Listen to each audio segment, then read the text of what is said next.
A Voz dos Açores, com Graça Castanho.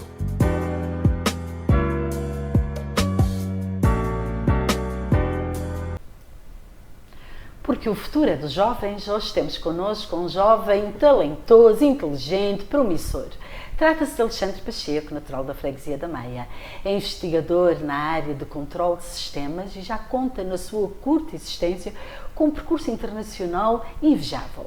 É detentor de uma licenciatura do Instituto Superior Técnico em Lisboa, tem um mestrado na Delft University of Technology na Holanda e é presentemente aluno de doutoramento na Université Libre de Bruxelas, onde se propõe investigar colónias robóticas. Vejam bem, um tema muito atual, contemporâneo e também com um futuro imenso, Alexandre. Muito obrigada por estares aqui, por teres aceito o nosso convite. Sei que estás de férias aqui em São Miguel, vindo do estrangeiro, certamente, e é um prazer tão grande poder ouvir-te e saber dessa tua vida tão interessante que já leva uns bons quilómetros pelo mundo fora, não é, Alexandre? Sim, senhor, o prazer é todo meu, muito obrigado. Oh, Alexandre, eu acabei de dizer que tu és da Maia, tu então nasceste na Freguesia da Maia, fazes o teu ensino primário, elementar, primeiro ciclo, não é, na Maia, e o que é que fizeste mais na Maia? Na altura era uma criança bastante normal, sempre um pouquinho atrasado, portanto, no fim dos primeiros a sair à rua para ir brincar, era mais tímido e recatado, mas a ser tempo eu acabei por fazer tudo o que há para fazer. Talvez não tenha sido com 6 anos, que já andava a brincar com as outras crianças na rua, talvez com 9, talvez com 10, mas sim, tive uma infância muito boa lá na Maia. Mas Alexandre, essa tua infância recatada era mais porque tinhas um perfil mais recatado, ou porque a mãe e o pai também tentavam proteger-te? Não. Os meus pais, sim, talvez quando era criança eram um pouquinho protetores, mas quando se aperceberam que também na minha natureza já estava de ficar em casa, eles também começaram a tentar meter-me para a rua, vai lá brincar. E o que é que tu fazias em casa? Porque tu desde pequenino sempre foste um amante da leitura, tu já trazias esse potencial investigador em ti, não é? Sim. Como é que ocupavas os teus dias em casa? Eu lia bastante, muita fantasia, desde Harry Potter, Eragon. Portanto, tudo o que fosse livre com dragões, fantasia, mitologia, eu lia bastante. E depois também tivemos o computador relativamente cedo em casa, portanto, também passava muito tempo nos jogos de computador, já na altura. Tu foste aluno da Escola Básica Integrada da Maia, como é que foi esse percurso? Porque sempre foste o melhor aluno, um dos melhores alunos, como é que tu encaravas essa tua excelência já tão pequenino?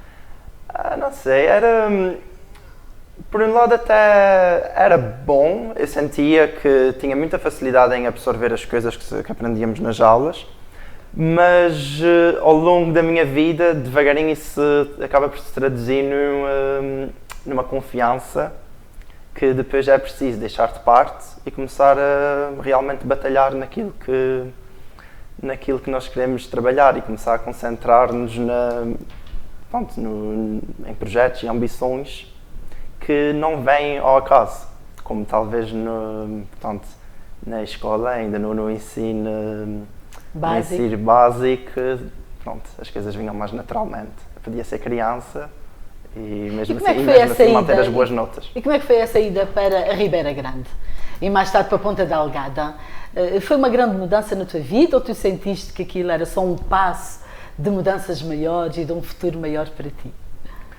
Para a Ribeira Grande, eu já tinha uma boa maturidade, acho eu, no sentido de estudos, portanto já fui para lá com alguma cabeça, mas depois aquele ambiente diferente, estar longe dos pais, estar longe da freguesia, apanhar o autocarro. Logo de manhã? Sim, por exemplo, quem era de São Brás, ali de Arredores, já apanhava o autocarro, já tinha uma certa independência. Nós da Maia, quando a gente vai para a Ribeira Grande, é logo um passo muito grande, porque apanhamos o autocarro, estamos longe da nossa freguesia, e então aí, também passei por um período de experiência, experimentar novas coisas, sair, conviver. Do colinho da mamã. Socialmente foi aí que comecei a crescer. E Ponta da Algada? Mais uma etapa. Mais uma etapa, sim. Uma outra etapa de crescimento porque, pronto, foi uma decisão minha. Foi a primeira vez que eu tive mesmo de fazer uma decisão do tipo, não, eu quero estudar Física, que na altura não estava disponível na Ribeira Grande, e toda a gente dizia, não precisas de Física, fica na Ribeira Grande, ficas aí no teu conforto, com as pessoas que tu já conheces, estás mais pertinho da Maia.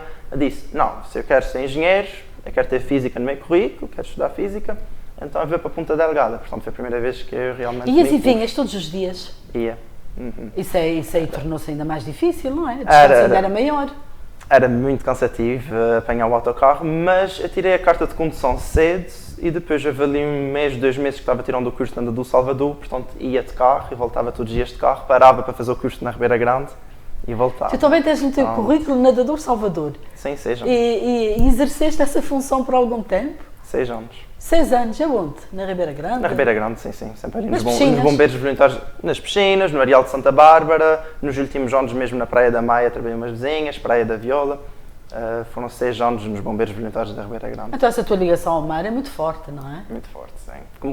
Como qualquer outro ilhéu, mas em particular as crianças da Maia, que passavam todo o dia, nós passávamos todos os dias na Praia da Maia, jogar bola nas pedras, e depois sendo na do Salvador, tem muito forte ligação. E tu tinhas outros hobbies? Tu sempre foste muito dedicado aos estudos, mas de facto sim. Estudavas muito ou aprendias as coisas bem na sala de aula e tinhas tempo para organizares a tua rotina, pensando noutras atividades para além da escola? Outras atividades para além da escola? Fora a leitura, isso aí, eu após a escola era um pouco mais recatado, era mais a leitura, os jogos de computador, passava muito tempo no computador, que também acabou por ser importante, naquela altura os computadores não são o que hoje em dia, que as interfaces são tão intuitivas. Tínhamos de aprender um bocadinho mais, tínhamos de investigar um pouco mais quando queríamos fazer alguma coisa, e então isso acabou por se traduzir na carreira que eu tenho hoje em dia, mais tecnológica. Dizes que a escola paralela do mundo tecnológico foi tão importante quanto a escola ou quanto os conhecimentos que tu adquiriste na escola formal? Eu acho que sim, porque mesmo fora a parte tecnológica, ao mesmo tempo que eu passava nos videojogos a falar inglês, tinha já grupos de amigos na Inglaterra, na Holanda, onde eu mais tarde fui e encontrei-me com eles e são meus amigos hoje em dia. Essa experiência nos videojogos definitivamente abriu-me os olhos e expandiu-me os horizontes, porque já muito jovem eu já sabia que queria viajar para fora, que queria experimentar outras coisas. E tu disseste há pouco que estavas com algum receio relativamente ao teu português, porque tu pensas muito em inglês, não é? É a tua língua de comunicação por excelência presentemente. Acho que o teu português é fantástico, está aí, tens aí um desempenho impecável, mas o que é que tu sentes? Sentes que já sonhas em inglês? Pensas em inglês? Os pensamentos muitas vezes são em inglês, mas principalmente os pensamentos, portanto, a tecnologia de o que tem a ver com a minha carreira. O que tem a ver com a minha carreira já sei em inglês. Outras coisas não, claro. Vida pessoal? Vida pessoal não. Talvez alguma situação ou outra em que as pessoas com quem eu estou sejam de fora, as histórias são relembradas em inglês, não é? Portanto, há sempre aqui uma... Mas a língua portuguesa e Portugal e os Açores, em especial, estão sempre no teu coração. Claro. Vens todos os anos cá?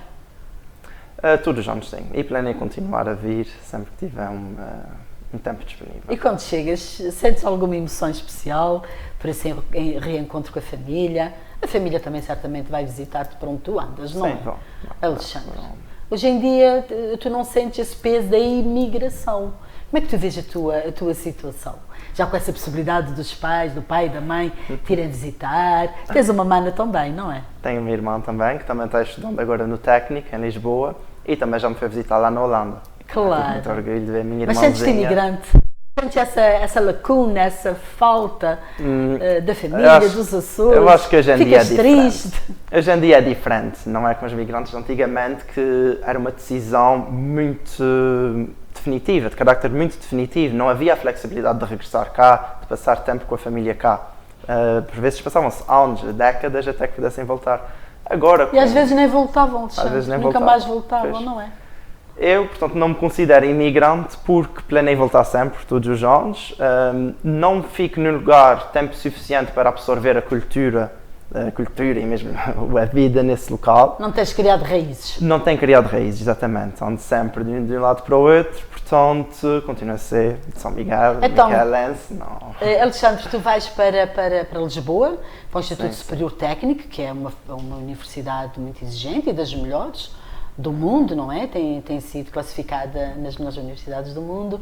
E como é que foi esse pulo para Lisboa? Sentiste que aquele era o lugar certo de se estar para concretizar os teus sonhos? Sim, sim, sem dúvida. A partir do momento em que eu entrei no técnico, vi o ambiente das pessoas, os professores, o nível de desafio, eu senti que estava... E continuaste a ser o aluno brilhante que sempre foste? Continuei com mais trabalho, aí já dei umas cabeçadazinhas no início, mas depois com mais trabalho aprendi e consegui manter as minhas notas e manter as melhores notas do curso até durante os 3 anos da licenciatura. E ainda dentro do plano curricular do curso vais fazer um programa Erasmus, não é? Sim, já para a Holanda. a gente... Foi integrado no curso ou depois de teres terminado a licenciatura? Portanto, o curso que eu estava a tirar, vários cursos no técnico, são mestrado integrado de 5 anos. Ao fim do 3º ano a gente já tem a possibilidade de fazer Erasmus. E foi o que eu escolhi fazer. Escolhi a Universidade de Delft, por ser das melhores universidades da Europa para a tecnologia. E eu estava à procura de um desafio. Então eu escolhi especificamente a Universidade de Delft, fui aceito e fui para lá no meu 4º ano de estudos. E ainda ficaste mais tempo, porque depois escolheste essa universidade para fazer o teu mestrado. Exatamente. Qual foi a área do teu mestrado? O meu mestrado foi em controle de sistemas. Isso é o quê, exatamente? Podes explicar aos nossos telespectadores e nossas telespectadoras o que é que se entende por controle de sistemas? Claro, claro. A engenharia de controle, o controle de sistemas, é um ramo da engenharia bastante ambivalente. Pode dar para muitas áreas. Pode dar para a química, para a mecânica, para os aviões, em que o objetivo, normalmente, é manter um sistema no estado de estabilização no qual nós queremos operar. Por exemplo, podemos querer, na área da química, podemos querer um reator a trabalhar com as quantidades de produtos químicos corretos para manter aquele regime de operação. Um avião, podemos querer que o avião esteja a subir com um ângulo de ataque de 5 graus e queremos manter o avião nessa posição. Qual é o que é que vamos fornecer ao sistema para que se mantenha nessa posição? O controle de sistemas então tem muito a ver com a qualidade de vida que nós temos hoje em dia e também com a segurança.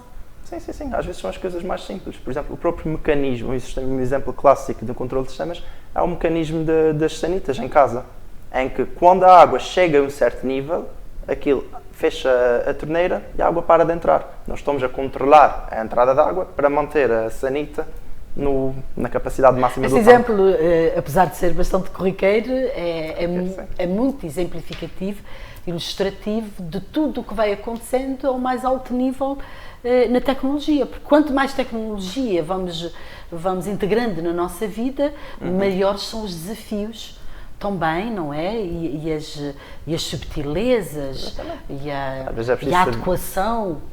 E o nível de exigência é muito maior, não é? Sim, às vezes é preciso saber apreciar a beleza nesses pequenos sistemas, nesses pequenos exemplos clássicos e ver que hoje em dia, para atingir o mesmo objetivo, já seria diferente, já seria tudo digital. Portanto, agora fala-se no controle digital para quase todas as aplicações. Até mesmo das sanitas, estou a crer, Até mesmo das sanitas. Provavelmente, não é? Provavelmente, lá no Japão, então, eles não brincam nessas coisas. Noutros países. Então, tu fazes o teu mestrado em controle de sistemas, mas numa área específica, já virado para um tema específico. É porque logo a seguir és convidado ou vais fazer um estágio e o trabalho de investigação de mestrado para os Estados Unidos. Essa estadia na Holanda, na Universidade de Delft, na Holanda, já te proporcionou esta caminhada específica e já te encaminhou para os aviões ou não? Para os aviões em particular, ainda não, porque, portanto, como eu disse, a engenharia de controle é muito ambivalente, é muito abrangente no que toca às engenharias, portanto, é preciso o próprio engenheiro de controle depois decidir a área em que quer se especializar. E eu tive essa oportunidade de fazer o estágio nos Estados Unidos, na NASA, na área do controle adaptativo para os aviões, que era uma das áreas do meu interesse. Mas depois, lá, também acabei por aprender sobre outras áreas e comecei a disputar outros interesses que eram mais fortes. Essa cabeça não para, Alexandre, não é? Não Sempre à para. procura de uma área que te agrade mais e mais, não é? E Sim. tens a preocupação também, tu tens a noção que estando nessa área tu contribuis muito para o bem-estar da humanidade. Tens essa noção ou isso está ainda em construção? Está ainda em construção, mas com o projeto que eu vou trabalhar agora, eu acredito que sim. É algo mesmo que eu tenho muito gosto em trabalhar. Porque já é um projeto de doutoramento que eu estou a propor, que vai em alinhamento com as minhas ideologias, com os meus princípios e com aquilo que eu acho que possa fazer uma diferença no mundo. Então, sobre o que é esse doutoramento? O doutoramento será em controle descentralizado de colónias robóticas. Isso parece uma coisa medonha, não é? Sim, dito assim até. Colónias robóticas, o que é que tu te propôs fazer? Portanto, a ideia das colónias robóticas, antes de mais, a ideia tradicional, é reduzir os custos de grandes sistemas robóticos, tornar a robótica mais acessível às pessoas. As pessoas assustam-se por causa de ciência ficção científica e aquele programa de Netflix em que as abelhas, uma colónia de abelhas robóticas usada para polinizar, depois pode ser virada contra as pessoas. Pois é, as pessoas vivem muito assustadas com os robôs. Pensam que os robôs, mais dia menos dia, ficam mais inteligentes, são mais pragmáticos e têm capacidade de raciocínio maior do que os seres humanos. Tu acreditas que vamos chegar a esse ponto? Tu que estás na área, eu não acho que diz seja... a verdade, Alexandre. Diz-nos o que é que tu sentes. Eu não acho que seja algo para nos preocuparmos agora no médio prazo. Mas o médio prazo hoje em dia é tão relativo. O que é isso? Nos próximos 3 séculos a gente não tem motivos para se preocupar. 3 séculos não. 3 séculos não. Mas vê, médio prazo, considerando a existência do mundo de milhões e milhões e milhões de anos, 3 séculos não são nada. Que médio prazo é esse, Alexandre, que tu dás para nós não nos preocuparmos com os robôs? Para as pessoas mais jovens, talvez já seja algo a ter em conta. E eu acho que, pronto, é preciso todas as pessoas não só falarem, mas também educarem-se sobre as tecnologias, os algoritmos que existem hoje em dia. E é muito importante, portanto, um dos maiores problemas, na minha opinião, uma das razões pela qual as pessoas têm tanto medo, é que muitas dessas tecnologias a ser desenvolvidas são por trás de portas fechadas em empresas mafiosas. muito grandes. Mafiosas não, creio. Empresas duvidosas, cujos objetivos não são muito claros, não é? Não são muito claros. Normalmente não conseguimos associar um objetivo claro a essas empresas, não é? E, portanto, eu acredito mais, para mim, para a minha carreira, as pessoas têm as suas preferências, eu acredito mais na investigação nas universidades, investigação pública. Depois que seja alvo de publicação pública, discussão, etc. Exatamente. Mas vamos voltar às tuas colónias. O que é que tu pretendes mesmo fazer com as colónias robóticas? Portanto, como a minha área é de controle, eu planei investigar os algoritmos distribuídos, de controle distribuído dessa colónia, porque há uma grande diferença ter uma colónia robótica em que temos vários robôs independentes, mas depois temos um único computador a controlar todos os robôs. Não é um sistema muito robusto, porque se falhar o computador, se falhar um robô, o sistema pode não conseguir reagir a essa mudança. A ideia seguinte seria E estás a dizer que os robôs depois têm autonomia de ação? Têm autonomia de ação. Podem fazer o que... E para além da autonomia, a ideia, o sentido em que o campo está a desenvolver-se é de cada robô ter o seu próprio computador a bordo. E eles têm então de ter comunicação entre eles próprios para conseguir tomar decisões. Portanto, se um robô vai fazer uma certa ação, os outros robôs têm de reagir em uníssono, seja para voar a informação, por exemplo, drones, para voar a informação. É fácil, se tivermos um computador em que sabe a posição de todos os robôs, o computador faz isso. Mas se cada robô tiver o seu computador, eles têm de comunicar, dizer a posição onde estão, para todo o sistema reagir. E aí entra o controle de sistemas. Claro. E é possível, Alexandre, introduzir nesses algoritmos e nessa dinâmica toda algum sentido de justiça ou de oportunidade? Os robôs vão ser capazes de avaliar o perigo que poderão causar às pessoas, às populações? Já se está a trabalhar mais no caráter, digamos assim, nessa dimensão psicológica e ao nível dos direitos humanos dos robôs? Essa é muito boa pergunta e por acaso nem tínhamos discutido isto, mas é nesse alinhamento no qual eu quero fazer a minha tese de doutoramento. Sim. Portanto, eu quero estudar um sistema que seja mais inclusivo e democrático para estas colónias de robôs.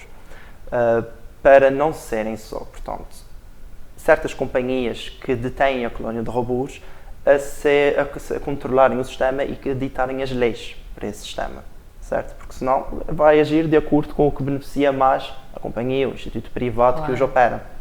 E pode-se colocar ao serviço da destruição, inclusivamente. E é isso que tu queres evitar. E é isso que eu quero evitar. Eu gostava o que eu proponho investigar-me é um sistema que seja mais democrático, em que qualquer pessoa consiga interagir, em que o sistema operativo dos robôs, por assim dizer, está disponível na internet, open source, e que qualquer pessoa consiga interagir e dar um input para aquilo que gostaria de ver os robôs a fazer. E assim os robôs vão tomar as suas decisões autónomas, baseadas num código que está disponível para toda a gente criticar, analisar e alterar. E, portanto, reduz um bocadinho dessa obscuridade que está por trás da investigação privada. Então, as ações dos robôs podem ter por base um código de ética. Pode. E sem se voltar contra a própria humanidade, sem colocar em risco a própria humanidade. Isso é um projeto muitíssimo interessante. Então tu já andaste por muitos sítios, não é? Para além dos Açores, aqui da Ilha de São Miguel, para onde já andaste em várias cidades e na freguesia também. Já tens Lisboa, tens os Estados Unidos. Na Califórnia ficaste exatamente aonde? Fiquei na cidade de Mountain View, que fica mesmo na parte mais sul da Baía de São Francisco. Portanto, 45 minutos de São Francisco. Mas aí temos imensos açorianos. Que tu alguma vez te cruzaste com açorianos, com portugueses? Na Califórnia são quase todos açorianos e açorianas, mas tu tiveste essa experiência? Tive. Na verdade até passei o jantar, o dia da Ação de Graças, na casa de açorianos. Foste ao Thanksgiving à casa de um açoriano. E como é que foi essa experiência? Fantástico. Comida muito boa, pessoas muito divertidas e pronto, sempre se partilha aquelas histórias de casa e eu acho que eles lá na casa ainda mantinham muito a serenidade, não é? Sim. A salinha dedicada ao Benfica, a salinha ainda com os tachos lá da avó que tinham trazido. E com as recordações dos Açores, não é? Sim. Oh, meu Deus. Então foi muito agradável, porque já estava lá há 3 meses, já tinha passado o verão todo e finalmente tive aquela quebrazinha. Ficas na Califórnia 6 meses. 6 meses. E esse estágio certamente foi uma marca preponderante neste teu percurso académico e também como ser humano. O que foi que tu retiraste de muito importante da Califórnia, dessa passagem pela Califórnia? Ou pelos Estados Unidos em geral? Muitas ideias novas. Foi um ponto de viragem. Eu sempre me mantive mais concentrado nos estudos e às vezes não dava tempo para abrir tantos horizontes. Mesmo já estando lá na Holanda, já tendo viajado, eu ainda me mantinha um pouco recatado ao ginásio, jogos de computador, estudos. Lá na Califórnia não houve nada disto. Eu sinto que desenvolvi muito, comecei a experimentar atividades novas. Apesar de ser cá, nunca tinha feito surf. Foi lá que fiz surf. Nem tenho orgulho disso, mas pronto, foi lá. Fiz surf. Comecei a fazer escalada, continuo a fazer escalada até hoje em dia. Viajei imenso também, comecei a viajar com apenas de mochila às costas e conheci pessoas muito diferentes. Ao longo dos 6 meses que eu estive lá, houve 3 grupos de estagiários que foram e vieram. E entre esses grupos conheci tantas pessoas com tantas ideias, tantos grupos de amigos, que sinto que desenvolvi bastante. Muito interessante, não é? E perceber que nos Estados Unidos a origem da pessoa não tem importância nenhuma, como a pessoa se apresenta, de cabelo mais comprido ou mais curto, com piercings, sem piercings, o que interessa é a cabeça, a inteligência, a capacidade de criar. Também esta noção, que me marcou imenso, também foi algo importante para ti, Alexandre, ou não? Sim, eu senti-me imediatamente muito bem-vindo nos Estados Unidos. As pessoas, pronto, também estava na costa oeste, mas opá, era Mas confusão. a Costa Leste também é fantástica. A Costa Sim. Leste também é fantástica. O que é Com que é certeza, isso? com certeza. Eu voei para Toronto e então só conheci entre Detroit e Califórnia, porque fui de carro. Muito bem. Portanto, a costa este ainda não conheço nada. Mas um dia desses tens que ir lá, que a Costa não é, a Com Costa certeza. Leste. E é disso, sem dúvida. Mas, pronto, eu notei imediatamente uma grande diferença na acessibilidade das pessoas. A gente entra no comboio e toda a gente imediatamente diz olá, cumprimenta-nos. Se nós vamos bater à porta de um colega americano, temos à porta, ele diz: então Alexandre, tudo bem? Entra aí. Muito mais tranquilo. E Alexandre, e nós estamos com os maiores professores do mundo. Sim. Como me aconteceu, por exemplo, nos Estados Unidos, quando fiz o meu mestrado e os pós-doutoramentos, e nós tratamos por tu, é o nome da pessoa, não há aquela coisa do doutor, o doutor, Não. professor, às vezes fico cansada, vou na rua, Na Holanda doutora, também não. doutora, professora, doutor, e digo, meu Deus, já me basta a universidade, eu sou só graça. E como é que tu verdade. reagiste a esta mudança radical? Gosto muito dessa mentalidade assim, estamos todos ao mesmo nível, podemos falar com as pessoas cara a cara, sinto que remove barreiras. Para mim, eu sempre senti certas barreiras na interação com professores E na Holanda, como é que foi? Na Holanda é igual também. É igual. Também não é preciso, podemos enviar um e-mail ao professor pelo primeiro nome, podemos chamar os professores pelo Mas no primeiro nome. ISCTE, No IST não. no Instituto Superior Técnico já não é a mesma coisa, não? Aí já não, já é um pouco, acho que é geral em Portugal. Mais formal, não Mais é? formal. A gente tem Mais uma formal, muito formalidade. bem. Ouvi, como é que foi a vida na Holanda? A A vida Holanda não- é um registro muito diferente, não é? Muito bom país para se viver, sem dúvida. Muito liberal. Muito liberal, muito descontraído, as aldeiazinhas transmitem uma sensação mesmo de calmia. As pessoas lá são felizes. Vive-se muito bem no país e é muito bonito. Mas para mim, no mais longo prazo, não se enquadra tanto. Falta natureza, falta um pouco o desafio, a emoção.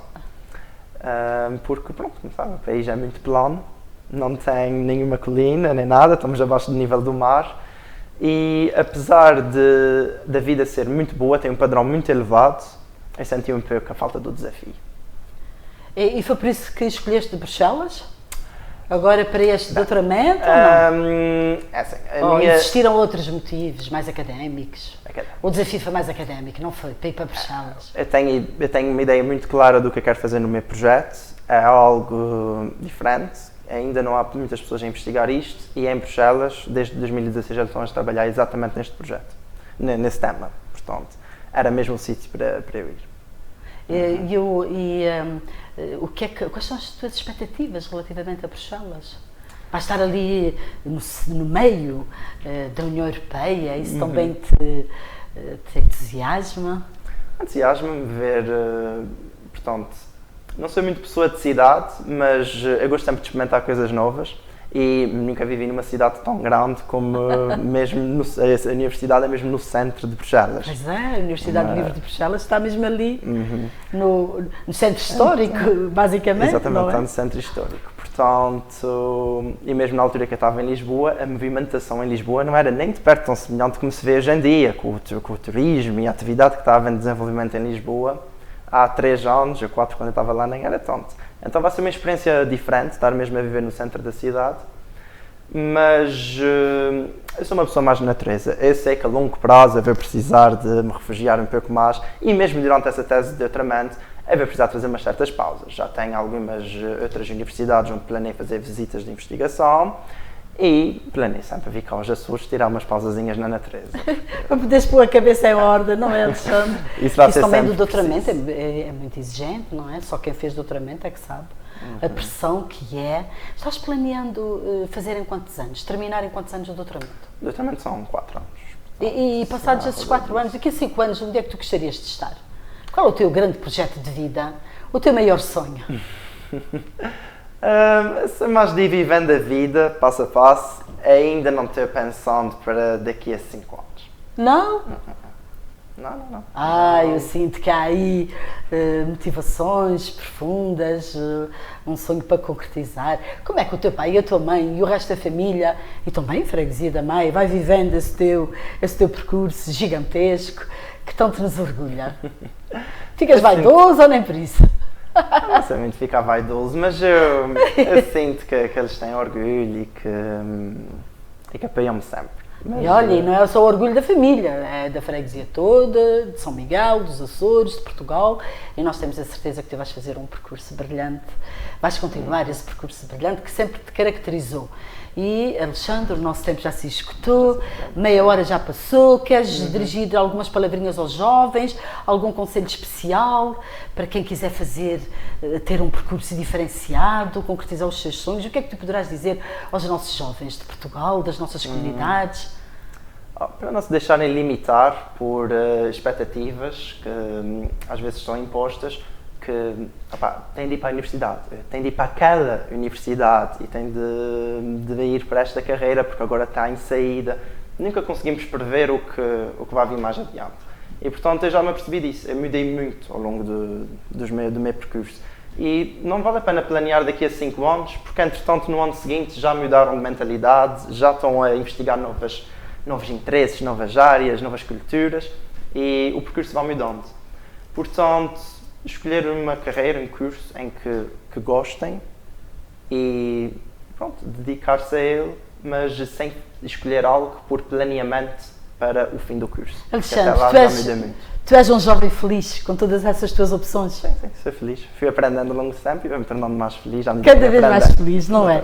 E é assim que nós vamos terminar este nosso programa, com esta mensagem de felicidade, de alegria. Não se deixem limitar ao grande conselho aqui do nosso investigador, do Dr. Alexandre Pacheco. E nós vamos nos despedir, sempre com aquela despedida do costume. Não se esqueçam, sejam felizes.